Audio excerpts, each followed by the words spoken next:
नीलाम्बुजश्यामलकोमलाङ्गं सीतासमारोपितवामभागं पाणौ महासायिकचारुचापं नमामि रामं रघुवंशनाथं।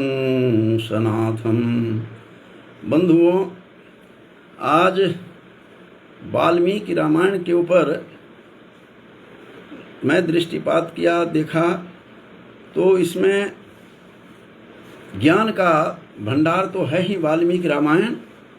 विशेष रूप से पक्षियों के का क्या योगदान है रामायण में, उस पर जब मैंने दृष्टि डाली तो पक्षियों का निश्चित रूप से अनुपम और अपूर्व योगदान है, जिसमें जटायु और संपाति हैं। आज मैं केवल आप लोगों को संपाति के विषय में बताऊंगा कि जटायु के जो अग्रज थे संपाति, वो क्या थे, कैसे थे, तो उसके विषय में मैं बताना चाहूँगा। क्योंकि जटायु के से तो लगभग आम व्यक्ति परिचित हैं, क्योंकि जटायु का मानस में भी, रामचरितमानस में भी तुलसी ने भूरी भूरी बखान किया है। संपाति के विषय में भी थोड़ा बहुत कहा है, लेकिन उतनी प्रसिद्धि नहीं है जितनी जटायु के विषय में विस्तार से वर्णन वहाँ पर आया है। और सीता के लिए किस प्रकार से उन्होंने उनके संरक्षण में अपने पुत्र वधू के रूप में मानते हुए दशरथ के मित्र होने के कारण कैसे अपनी जान गंवाई जटायु ने, इसलिए जटायु का परिचय प्रायः है पाठकों को। लेकिन वाल्मीकि रामायण में संपाति के विषय में कुछ बातें, तथ्य हैं जो आप लोगों के साथ में चाहता हूं कि साझा किया जाए। जटायु के पूरे खानदान का वर्णन हमें मिलता है इस वाल्मीकि रामायण में। और इस रामायण में बताया गया है कि जटायु और संपाति ये दोनों भाई शेनी के पुत्र थे। बिनता जो थी वह शुकी की पौत्री थी, बिनता। तो बिनता से बैनतेय हुए, बैनतेय कहते हैं गरुड़ को। तो बिनता के जो पुत्र थे वो 2 पुत्र हुए, जिनमें अरुण और गरुड़। ये बातें मैं इसलिए स्पष्ट करना चाहता हूँ कि परिचय हो कि इसका खानदान संपाति का, जटायु का किस तरह से है और कैसे योद्धा थे, कैसे बलशाली थे और राम कार्य में इनका कितना बड़ा योगदान था। तो ये लोग कितने भाग्यशाली थे, जबकि निकृष्ट योनि में इनका जन्म हुआ, मांसाहारी थे, लेकिन महनीय कार्य कर ये त्रिलोक में ये विदित हो गए। तो बिनता का पुत्र 2 हुए, जिसमें अरुण और दूसरे थे गरुड़। तो गरुड़ तो सबको पता है कि गरुड़ विष्णु के वाहन के रूप में विख्यात है। और जो उसमें से अरुण थे, तो अरुण के विषय में कहा जाता है कि सूर्य के सारथी के रूप में विख्यात हैं, विदित हैं। और अरुण के 2 पुत्र हुए। तो 2 पुत्रों में एक संपाति और एक जटायु। इस प्रकार से इनके विषय में कहा जाता है कि ये संपाति 2 भाई थे और अरुण के ये पुत्र थे। तो बिनता के 2 जो पुत्र हुए, उनमें अरुण और गरुड़। तो अरुण जो थे उनके 2 पुत्र हुए, जिनमें संपाति सबसे बड़े थे और जटायु। ये पक्षियों का कितना बड़ा योगदान है, इसके लिए मैंने आप लोगों के समक्ष कुछ बातें करना चाहता था, जिसमें से संपाति बड़े थे और संपाति स्वयं राम को अपना परिचय देते हुए विशेष रूप से जटायु परिचय दे रहे हैं कि मैं हूँ कौन। जब प्रथम दर्शन हुआ राम का, तो जटायु के परिचय से संपाति और जटायु का परिचय वहाँ हमें ज्ञात होता है वाल्मीकि रामायण में। और इसमें विस्तार पूर्वक इसके अंदर वर्णन आया है कि किस प्रकार से ये अरण्य कांड में पूरा विस्तार बता रहे हैं अपने जीवन के बारे में जटायु बता रहे हैं राम से, और कह रहे हैं कि हम लोग यहाँ सैकड़ों हजारों वर्षों से जो हम लोग यहीं पर हमारे पूर्वजों का राज था, और हम लोगों ने भी दोनों भाइयों ने में हमें ताकत भी थी। ये बात ये अरण्य कांड में अपना पूरा परिचय देते हैं कि हम लोग सुकी के, मेरी जो थी दादी बिनता सुकी की पौत्री थी, और बिनता से बैनतेय हुए अर्थात गरुड़ हुए और अरुण हुए। अरुण और गरुड़ दो भाई थे, जिसमें से अरुण के हम दोनों पुत्र हैं। संपाति अब जा कर के किष्किंधा कांड में इनकी मुलाकात राम की सेनाओं से होती है, और कितना बड़ा योगदान था। मैं अभी जटायु के योगदान की चर्चा यहाँ नहीं करूँगा बंधुओं, क्योंकि जटायु के योगदान से सभी परिचित हैं, लेकिन वाल्मीकि रामायण में और संपाति का बहुत बड़ा विस्तार रूप दिया गया है, और वाल्मीकि ने इसका वर्णन करते हुए रोमांचित हो जाता है यदि इसको पढ़ेंगे आप। उसके अरण्य कांड के बाद जो किष्किंधा कांड है, जब सीता का हरण होता है, उसके बाद सुग्रीव से मैत्री होती है। सुग्रीव ने अंगद के नेतृत्व में एक सेना, वानरी सेना को भेजते हैं, जिसमें हनुमान भी थे। उस वानरी सेना में अंगद थे, नील थे, नल थे, नील दोनों थे, और इन सब को लेकर के वो जाते हैं। जामवंत भी थे, वयोवृद्ध जामवंत भी थे, बड़े ज्ञानी थे। तो इन सब के साथ वो अन्वेषण करने के लिए सीता के जाते हैं। किष्किंधा कांड का जो प्रसंग है, और हार करके थक चुके थे, थक हार करके बैठे हुए हैं। 1 मास बीतने के बाद भी ये वानरी सेना जो अंगद के नेतृत्व में गए थे, हनुमान भी थे उसमें, नल नील दोनों थे, और वहाँ जा कर के थक हार करके वो बैठे हुए हैं समुद्र के पास, और वहाँ बैठे हुए सोच रहे हैं कि अब यहाँ से जाएंगे तो सुग्रीव, ये अंगद कह रहे हैं, सुग्रीव हमें समाप्त कर देंगे, क्योंकि हमने कर्तव्य नहीं निभाया, हमने सीता की खोज नहीं की। ये आपस में ये लोग बात कर रहे हैं, वानरी सेना।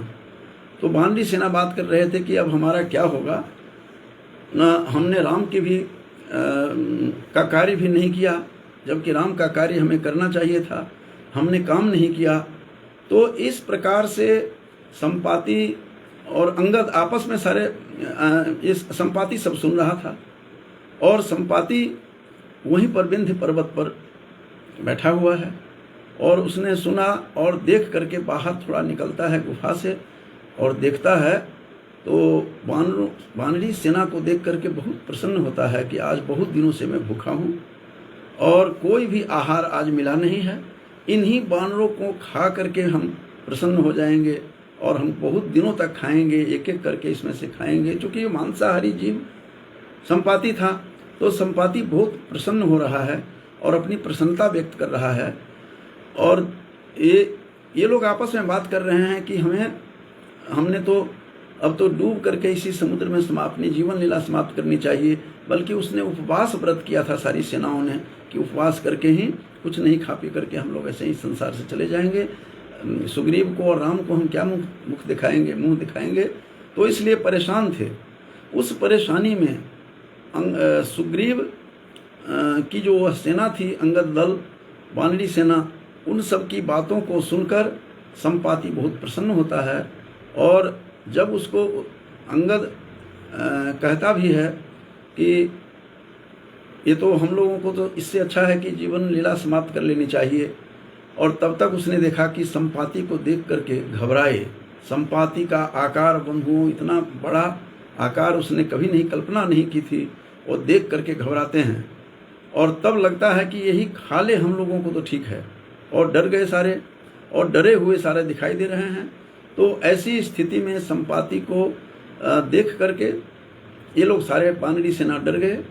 तब अंगद ने बताया, और अंगद के मुंह से उसने सुना, और अंगद ने उसको सुनाया भी कह करके कि जटायु ने सीता का के संरक्षण में अपनी जान गंवा दी, अपने आप को न्यौछावर कर दिया। बहुत बड़ा कार्य किया है उसने, जटायु ने। जब संपाति ने सुना कि जटायु की अब मृत्यु हो चुकी है और स्वयं राम ने उसका दाह संस्कार किया, यह बात सुनकर उसके कानों में गया। वो विह्वल हुआ, बहुत भावुक हो जाता है संपाति। और भ्रातृ प्रेम संपाति का देखकर आप पढ़कर यदि उस प्रसंग को ठीक से पढ़ेंगे तो भावुक हो जाता है। और इस प्रकार से एक भाई की मृत्यु का सुनकर के क्या पीड़ा होती है, कोई संपाति की दृष्टि से देखे, संपाति की नज़र से देखे। और इसका वर्णन वाल्मीकि ने बहुत सुंदर ढंग से किष्किंधा कांड में किया है। और इस कांड में उन्होंने इस प्रकार का वर्णन किया है कि कोई भी भाई भाई से यदि बिछड़ गया हो, भाई भाई से नाराज हो, तो दोनों में स्नेह का अतिरेक होगा और एक दूसरे भाई से मिल जाएंगे। इसकी घटना को देखकर और घटना को सुनकर जब संपाति ने सुना कि जटायु ने अपने प्राण न्यौछावर किया सीता के रक्षण के लिए, सीता के संरक्षण में और सीता के को बचाने में, अपहरण के समय में, और पूरा प्रयास किया, इस बात को सुन करके संपाति, जटायु का बड़ा भाई जो गिद्ध था, गिद्धराज संपाति इतने पीड़ित होते हैं कि विह्वल होकर के उनको कहते हैं कि हे वानरी सेनाओं, तुम लोग चिंता मत करो, तुम लोग आए कि ये सब कुछ सुन लिया था कि ये किस लिए ये लोग आए हैं, सीता की खोज में आए हैं। और इस बात को सुन करके संपाति ने पहले वानरी सेना को कहा कि मुझे थोड़ा नीचे समुद्र के पास ले चलो। तो ये लोग डरे हुए थे, भयभीत थे। लेकिन जब हनुमान जी जैसा अतुलित बलधाम जो थे, अतुलित बलधामम जिसके लिए कहा गया है, तुलसी कहते हैं, तो इस प्रकार के बलशाली और बुद्धिमताम वरिष्ठम, बुद्धिमान भी थे, ये सारे थे वहाँ। उन्होंने कहा कि नहीं, और ज्ञान भी था उनमें। उसी तरह से तब उन्होंने कहा कि नहीं, इनको नीचे उतारो, कुछ नहीं करेगा ये। तो उनको संपाति को समुद्र के पास ले जाते हैं और जलांजलि दे करके अपने भाई का जो निधन हो गया था उसको जल चढ़ा रहा था कि मेरे भाई का कल्याण हो, क्योंकि भाई ने मेरा अपनी जान गंवाई। तो जलांजलि देता है। ये एक गिद्ध में भी भ्रातृ प्रेम इस प्रकार का था और भारतीय संस्कृति कूट कूट करके भरी पड़ी है, ये सब देखने का था। और देख करके द्रवित करता है उस मन को, और फिर जा करके उसको जलांजलि दे करके जल चढ़ाता है अपने भाई को, मृत भाई के लिए। और बहुत विह्वल होकर के फिर वो सारी कथा सुनाता है उसको, वानरी सेना को, कि तुम लोग चिंता मत करो, मैं सब तुम लोगों की बातें सुन रहा था, तुम लोग सीता की खोज में आए हो और सीता की चिंता मत करो। मुझे पता है कि सीता को कौन ले गया है और किस दिशा में ले गया है। ये सुनते ही वानरी सेना, वहाँ जितने भी थे, जामवंत, नल, नील, हनुमान और सारी वानरी सेना, अंगद, सब उठ करके खड़े हो गए, पृथ्वी से ऊपर उठ गए और बैठे नहीं, उठ करके खड़े होकर के सबने उनकी सुना कि हे संपाति, हे गिद्धराज, आप हमें बताइए, आप हमें कहिए कि माता सीता को किस दिशा में और कौन ले गया है। तब उसने सारी कथा सुनाई संपाति ने, कि पहले पूछते हैं कि आपके ये पंख क्यों जल गए हैं। पहले तो उसकी कहानी सुनाता है संपाति और कहता है कि एक बार की बात है कि वृत्रासुर का जब नाश किया था, वृत्र नाम के असुर का जब संहार किया था इंद्र ने, तो उसके बल का हमने बहुत बार नाम सुना था कि इंद्र बहुत बलशाली हैं। और हम दोनों भाई युवा थे, हम दोनों भाई उड़ करके और आजमाना चाहते थे कि आखिर इंद्र में कितनी शक्ति है, इंद्र में कितनी ताकत है। ये शक्ति को आजमाने के लिए कितना बलशाली था और कितना विशाल था कि हनुमान भी एक बार घबराए उनको देख करके, संपाति के आकार देख करके, और विशाल आकार का, और इतना ऐसे पक्षी को उन्होंने नहीं देखा। उस पक्षी को देख करके घबराते हैं और वो सारी बातें सुनाते हैं कि हम दोनों भाइयों ने यह विचार किया कि इंद्र यदि इतना बलशाली है तो हम क्यों नहीं उसको आजमा करके देखें। और दोनों भाई बता रहे हैं हम स्वर्ग में गए, स्वर्ग में जा करके हमने इंद्र को पराजित किया, और पराजित करके हम जब लौट रहे थे तो लौटते समय दोपहर का समय था और बीच में हम लोग आ गए सूर्य के बीच में। तो इसके कारण से मेरा भाई के जलने लगा, पंख जलने लगा। मैंने अपने भाई की रक्षा के लिए, ये संपाति सुना रहा है, जटायु का बड़ा भाई गिद्ध होकर के, एक पक्षी होकर के, बहुत बड़ी शिक्षा मिलती है, संदेश देता हुआ दिखाई दे रहा है रामायण का यह पात्र। और कहता है हमने अपने भाई को पंख में ढक लिया था, और हमने अपने भाई को पंख में ढककर और उसको ये सोचने लगा कि मेरा भाई को कुछ भी नहीं होना चाहिए, और इस कारण से मेरा भाई तो बच गया। मैं गिर करके, पंख मेरे जल गए और गिर करके इस नीलाचल पर्वत पर आकर के मैं गिरा। और वहाँ गिरने के बाद और मुझे लगा कि मेरा भाई अपने घर के पास कहीं उतर गया, गिर गया मेरे पंख से हट करके। और तब से मैंने अपने भाई को आज तक देखा नहीं, और तब से मेरे पंख जले हुए हैं। यहाँ पर ये बहुत बड़ा संदेश मिलता है बंधुओं कि आज हम समाज में अपने भाई को एक संपत्ति के लिए और धन के लिए, संपत्ति के लिए अपने भाई को हत्या करने में से भी गुरेज नहीं करते। और एक पक्षी, वो निषिद्ध पक्षी, और इस प्रकार से जो मांसाहारी पक्षी गिद्ध, जो संपाति के नाम से विख्यात था, और संपाति अपने भाई की रक्षा के लिए अपने पंख को जला लिया, क्योंकि पक्षियों के तो पंख ही उसके सब कुछ होते हैं, उसी में जान है, उसी में प्राण होते हैं। और उसने किस प्रकार से अपने भाई की रक्षा के लिए अपने पंख को जला लिया। ये बहुत बड़ा संदेश हमारे समाज को रामायण का यह छोटा सा पात्र कितना बड़ा संदेश दे रहा है। और ये भी कहता है कि राम काज का करना मेरा प्रथम कर्तव्य है बंधुओं। ये भी कहता है, हे वानरी सेनाओं, राम की सेवा कर लूँ और ये मेरा भाग्य होगा और सबसे प्रथम कार्य होगा। ये भी इस संपाति के विषय में वाल्मीकि लिख रहे हैं, वाल्मीकि रामायण में, किष्किंधा कांड में। और फिर संपाति ने कहानी सुनाई कि मैं अपने भाई की रक्षा तो कर लिया, और 6 दिनों के बाद मैं जहाँ पर गिरा तो मुझे थोड़ी सी जान में जान आई और ध्यान आया कि अरे मैं कहीं गिर गया हूँ, पंख मेरे काम नहीं कर रहे हैं, जल गए हैं। मैंने फिर देखा तो पाया कि मैं इस पर्वत पर गिरा पड़ा हूँ, और उसके बाद मैं चलने फिरने के लायक नहीं था। और फिर उसने बताया कि वानरी सेनाओं ने कि आपने माता सीता को जाते हुए देखा है, कौन ले गया? फिर उसने बताया कि जो इसका जो बेटा था सुपार्श्व, इसका पुत्र जो था संपाति का, और इतना बलशाली था कि उसकी भी कथा इसमें आती है। उसकी कथा को देख करके मन जो है द्रवित हो जाता है कि किस प्रकार से पशुओं में भी इस प्रकार से सुपार्श्व नाम था उसके बेटे का। ये बता रहा है कि मेरे बेटे ने देखा उसको, राम की भार्या सीता को ले जाते हुए, वह रावण ले गया है, ये उनका बेटा बताया। और उसमें कहानी बता रहा है कि रावण का रंग कैसा था। रावण बिल्कुल काला था।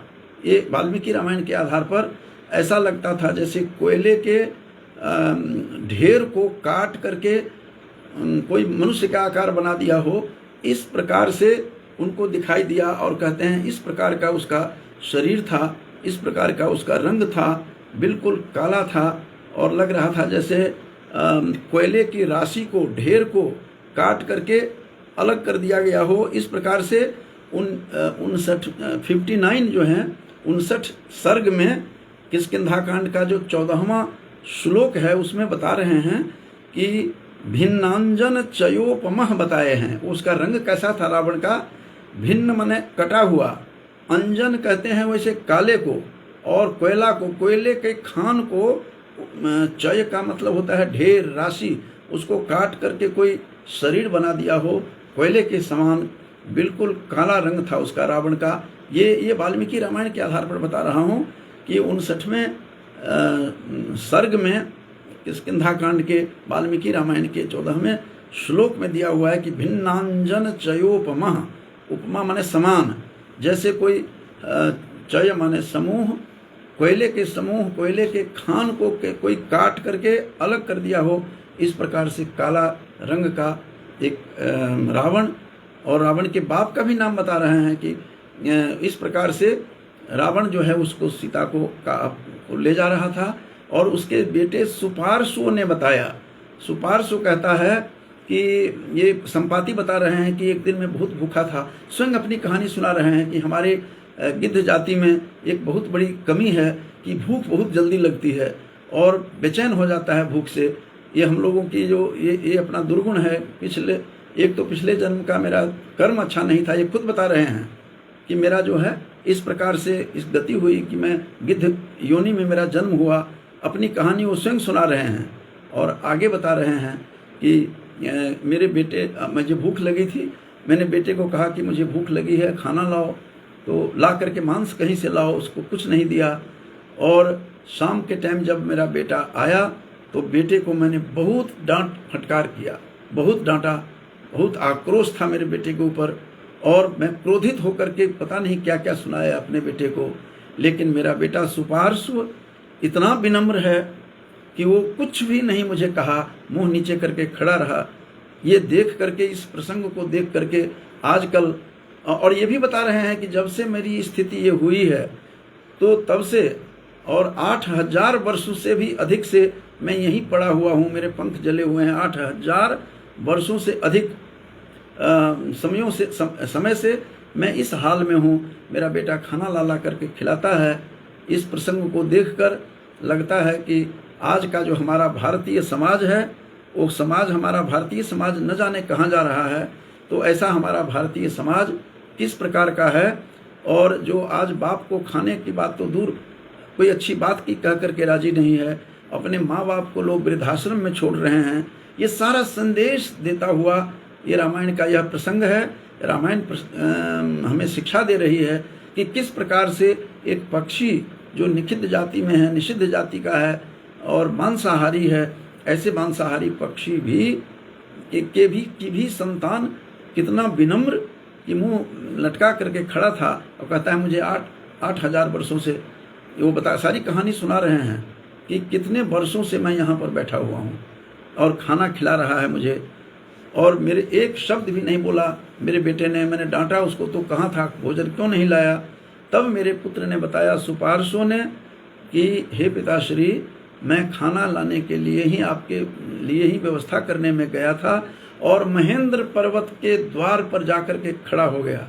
कितना विशाल उसका बेटा भी था कि उसके द्वार पर खड़ा हो गया और वहाँ से देखा कि वो रावण जो काला, बिल्कुल कोयले के समान, ढेर के समान काला था, उठा करके वो सीता को लेकर के अपहरण करके जा रहा था। और हा राम, हा लक्ष्मण की आवाज़ करती हुई वो जा रही थी, गहनों को फेंक रही थी, बाल खुले हुए थे।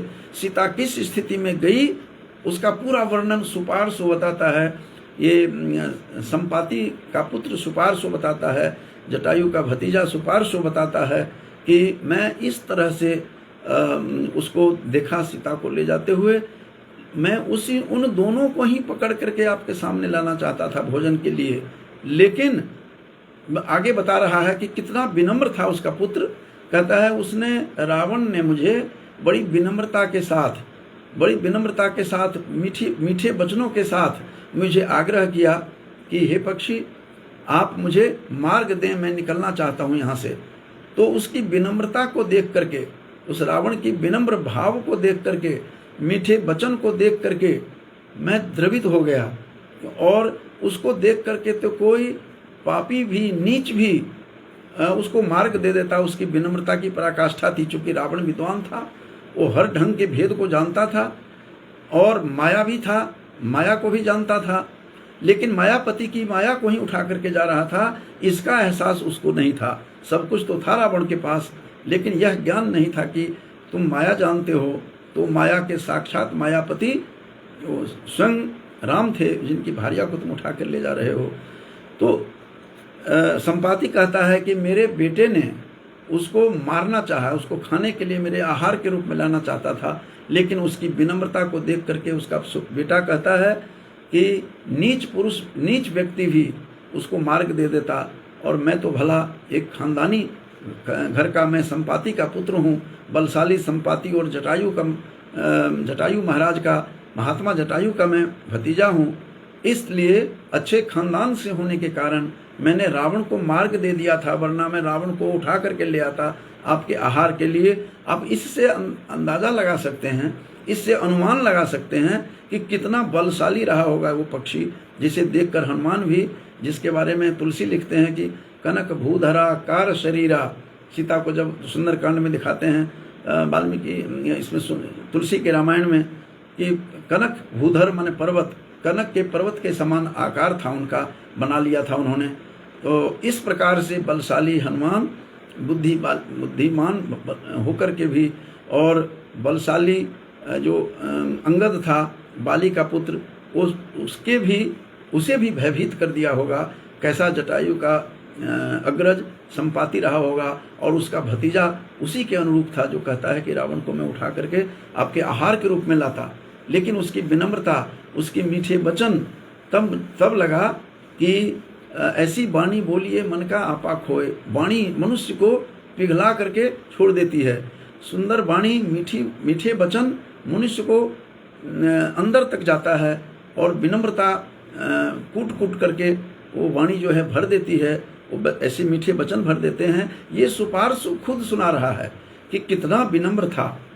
तो अपनी विनम्रता को दिखा करके ही ये महेंद्र पर्वत के पास मैंने द्वार पर ही उसको घेर करके ही मैं खड़ा था कि कोई आहार आएगा, यहाँ मिल जाएगा। कहता है मैंने अपने चोंच को नीचे करके देखा, और मैं देख तो रहा था सागर में कि सागर के बहुत सारे जीव हैं, वहाँ से उठा करके लाऊंगा, लेकिन मैं कुछ नहीं ला सका।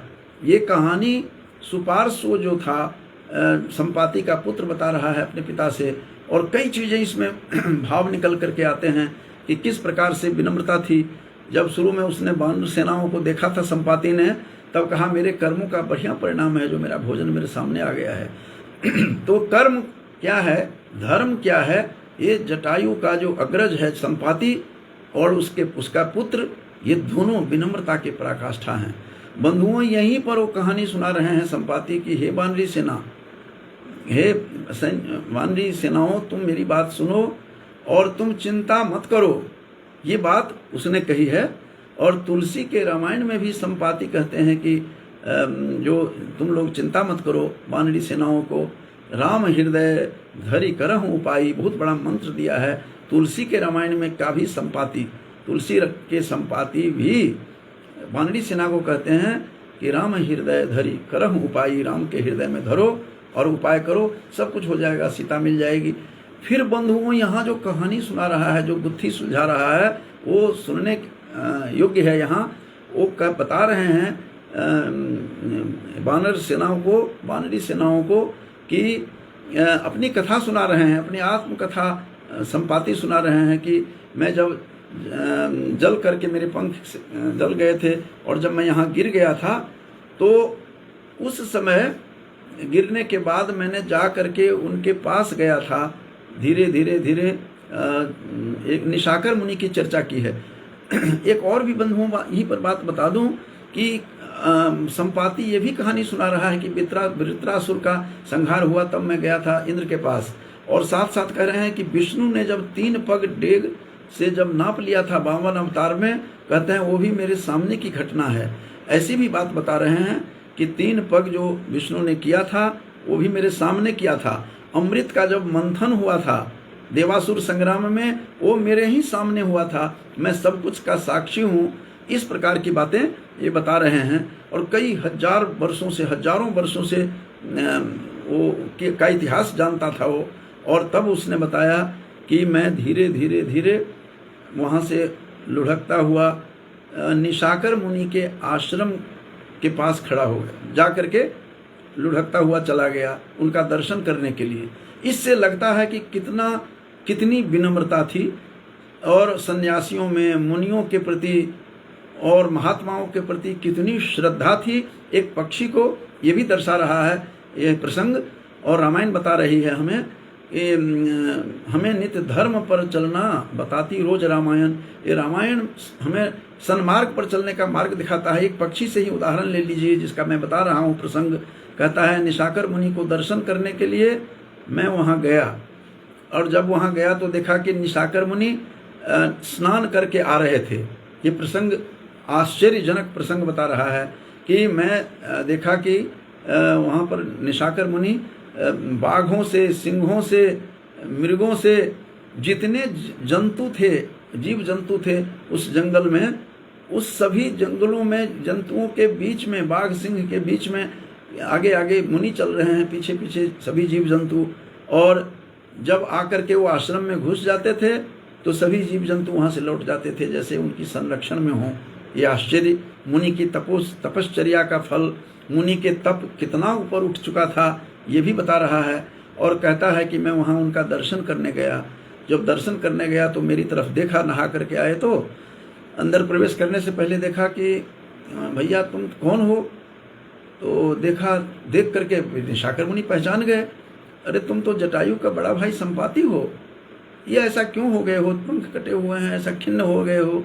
तो पूरी कहानी निशाकर मुनि को बताते हैं कि मैं कैसे कैसे गया था, और उनके वृत्रासुर के मारने के बाद उनके बल को आजमाने के लिए इंद्र का, तो उसमें मैं आते हुए लौटते हुए पंख जलने लगे तो भाई को बच्चा सारी कहानी सुनाते हैं। और कहते हैं कि तुम तो दोनों भाई मेरे पास आया करते थे, ये भी निशाकर मुनि बता रहे हैं, तुम दोनों भाई मेरे पास आया करते थे, मुझे याद है, और कई रूप धारण करने की ताकत भी थी तुम दोनों में, और तुम दोनों भाई मनुष्य रूप में मुझे चरण स्पर्श करने आते थे। ये निशाकर मुनि ये इनकी बातें बता रहे हैं जटायु के और उनके संपाति की कहानी, कि संपाति मनुष्य रूप धारण करके पैरों चरण स्पर्श मुनि का करते थे। इससे विनम्रता का पता चलता है। जो दशरथ का मित्र हो जटायु और ये संपाति, ये स्वाभाविक था कि उनके मित्र सब थे, तो उनके और बहुत पुराना राजपाट चल रहा था उनका। कहते हैं जो कई हजार वर्षों से, 60,000 वर्षों से भी ऊपर से उनका राजपाट चल रहा था, तो विनम्रता की भी पराकाष्ठा थी। तो किस प्रकार से मैं उनका चरण स्पर्श करता था, वो सारी कहानी ये प्रसंग चलता है। फिर उसने कहा ये तुम्हारा हाल हो जो हुआ है ये तुम्हारा ठीक हो जाएगा। कुछ देर ध्यान किया मुनि ने, निशाकर मुनि ने, तब ध्यान देकर के कहते हैं कि चिंता मत कर संपाति, तुम्हें सब कुछ दूर हो जाएगा, तुम यहीं पर रहना, कहीं मत जाना, और प्रतीक्षा करो तुम। तो किस चीज़ की प्रतीक्षा करूं?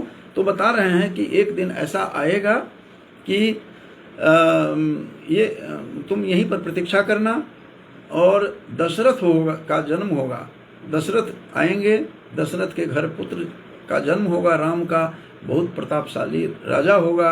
जब राम का जन्म नहीं हुआ था, दशरथ भी नहीं थे, तब की कहानियाँ, पुरानी कहानी को सुना रहे हैं। और तुम ऐसा करना, ध्यान रखना कि बानरी सेना और राम सीता का के साथ राम का विवाह होगा, और विवाह होने के बाद सीता, राम और लक्ष्मण ये तीनों वन में आएंगे। ये सारी कहानी निशाकर मुनि उनके जन्म से पहले बता चुके हैं, और तब जाकर के वो आएंगे और उनकी सीता का अपहरण होगा। अपने पिता की आज्ञा मान करके जंगल आएंगे, वन में आएंगे, और जब वन में आएंगे तो उनका अपहरण रावण अपहरण करेगा, और रावण अपहरण करने के बाद बहुत बड़ा भयंकर युद्ध होगा उस समर में, और राम की विजय होगी, विजय श्री राम को मिलेगी। और सीता के बारे में भी अपूर्व घटना बता रहे हैं बंधुओं। सीता के बारे में कह रहे हैं कि सीता ऐसी साध्वी सच्चरित्र होगी कि उसको ताकि कोई उसको दुख नहीं हो, तो रावण जब हर करके लाएगा तो रावण के घर का अंजल नहीं करेगी वो सीता। ये भी कहानी बहुत पहले बता चुके हैं, इस सब के जन्म से पहले। और एक और बात सुना रहे हैं वाल्मीकि रामायण के इस किष्किंधा कांड में, कि बंधुओं कह रहे हैं कि तुम चिंता मत करो वानरी सेनाओं। जब उन्होंने, निशाकर मुनि ने मुझे सारी बातें बता दी है कि भगवान इंद्र, देवराज इंद्र ब्रह्मा के आदेश से स्वयं आएंगे, सीता के लिए दिव्य खीर लेकर के आएंगे, और खीर लेकर के आएंगे तो सीता के पास, तो सीता उसको खीर खा करके हजारों वर्ष तक भूख प्यास से वंचित रहेगी, दूर रहेगी, भूख भी नहीं लगेगी, प्यास भी नहीं। तो इस प्रकार की कहानी, दिव्य खीर की कहानी इंद्र ला करके देंगे जिनका जन्म नहीं हुआ। इसका मतलब यह होता है, इससे स्पष्ट होता है कि राम का वनवास निश्चित था। राम, सीता और लक्ष्मण तीनों का नाम बता रहे हैं। जन्म से पूर्व की कहानी निशाकर मुनि के माध्यम से सुना था और कहा था कि जिस दिन तुम ये कथा सुना दोगे, राम, तुम यही इंतजार करना राम सेनाओं को। जब राम की सेनाओं को तुम कथा सुनाओगे तो तुम फिर जवान की तरह हो जाओगे, चोंच में ताकत आ जाएगी, शरीर में शक्ति हो जाएगी, पंख तुम्हारे फिर नए पंख उगाएंगे। ये सब कहते हैं। देखते देखते ही वानरी सेना को, वानरी सेनाओं ने भी देखी कि ये बात कहते कहते उनका शरीर स्वस्थ हो गया। और निशाकर मुनि की भी कहानी के माध्यम से यह सिद्ध होता है कि राम का वनगमन निश्चित था। एक बात। दूसरी बात कि राम के जन्म से पहले बताया जा रहा है और यह सब सिद्ध था, निश्चित था। तो कैकेयी का सहारा लिया जाता है। कैकेयी तो नाहक में बदनाम हुई थी। इससे ये सब कुछ विधाता का विधान था। राम को जन्म लेकर के यहाँ आना था, राज्य में भोग करना नहीं था, उनको राज्य में असुरों का संहार करना था, जिसमें पता नहीं कितने हजार, 14,000 से ज़्यादा असुरों का भी संहार किया है राम ने। राम को संहार करना था असुरों का और एक नया वातावरण देना था। भारतीय संस्कृति के संरक्षक थे, भारतीय सनातन धर्म के पुरोधा थे राम। और ऐसे राम के विषय में निशाकर मुनि ने संपाति से यह भी कहा था बंधुओं कि मन तो, कहते संपाति, मन तो मेरा भी करता है कि उनको मैं देखता, मन तो मेरा भी कर रहा है कि राम का मैं दर्शन करता, राम और लक्ष्मण दोनों और सीता सबको देखता, लेकिन मेरे पास अब समय नहीं है और मुझे, मेरा अंत काल आ गया है, शरीर में अब शक्ति रही नहीं। ये सारी बातें स्पष्टता से ये संपाति राम के जन्म से पुरानी कहानी बता रहे हैं कि राम तब इससे सिद्ध होता है कि उनका वनगमन निश्चित था। और इस प्रकार से अनेक तथ्य परक बातें सुनाते हैं जो देख करके, और कहते हैं कि 8,000 वर्षों से मैं प्रतीक्षा कर रहा था। ये संपाति ये भी बता रहे हैं बंधुओं कि मैं 8,000 वर्षों से प्रतीक्षारत हूँ। निशाकर मुनि ने जो कहा था और वो बातें बिल्कुल सही होगी।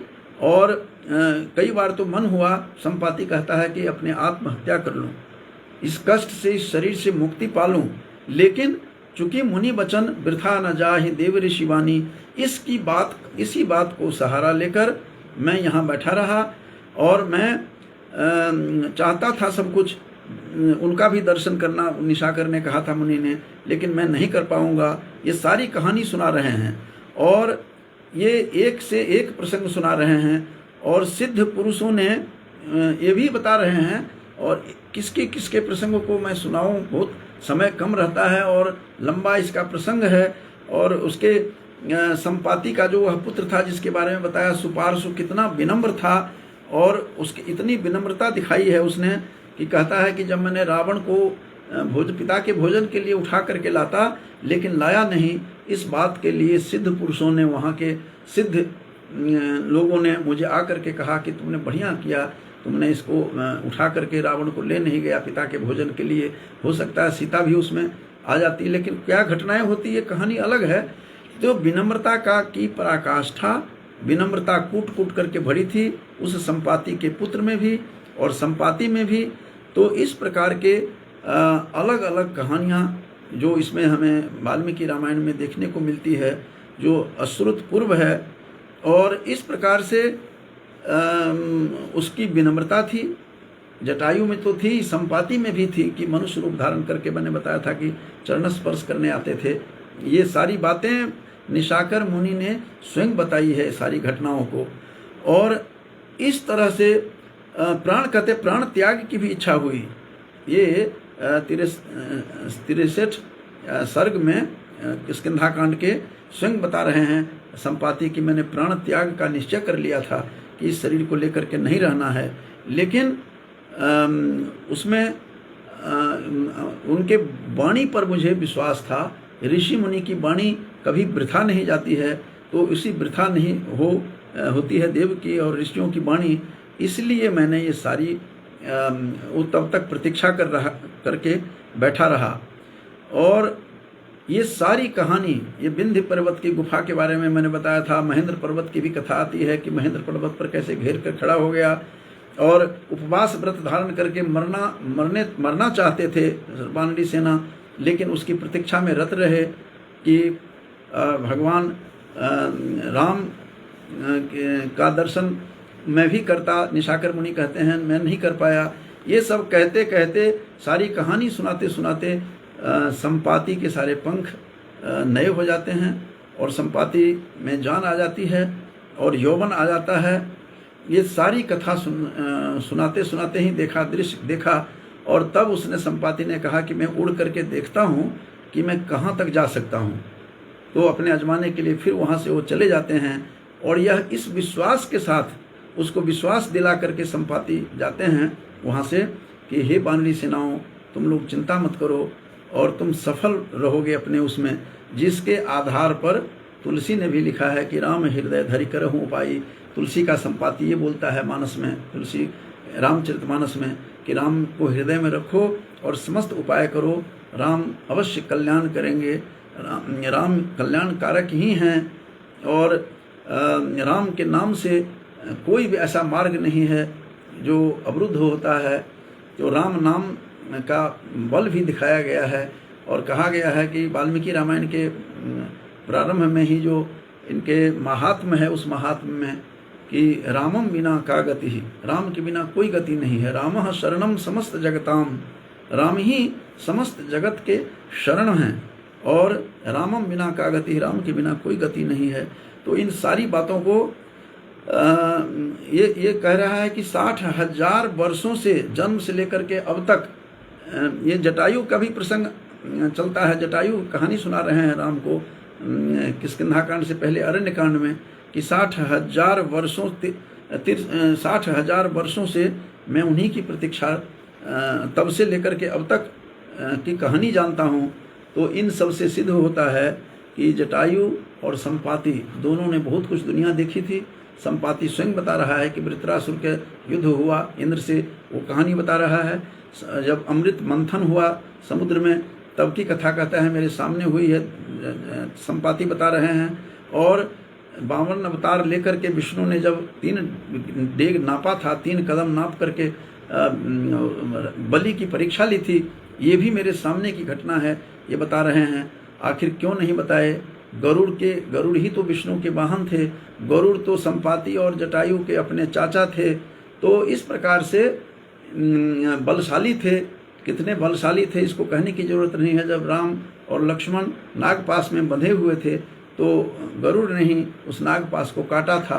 तो उन्हीं गरुड़ के ही ये पक्षीराज गरुड़ के ही ये भतीजे हैं दोनों, और उन्हीं के भाई जो अरुण थे, गरुड़ के भाई, बड़े भाई अरुण के पुत्र हैं ये दोनों।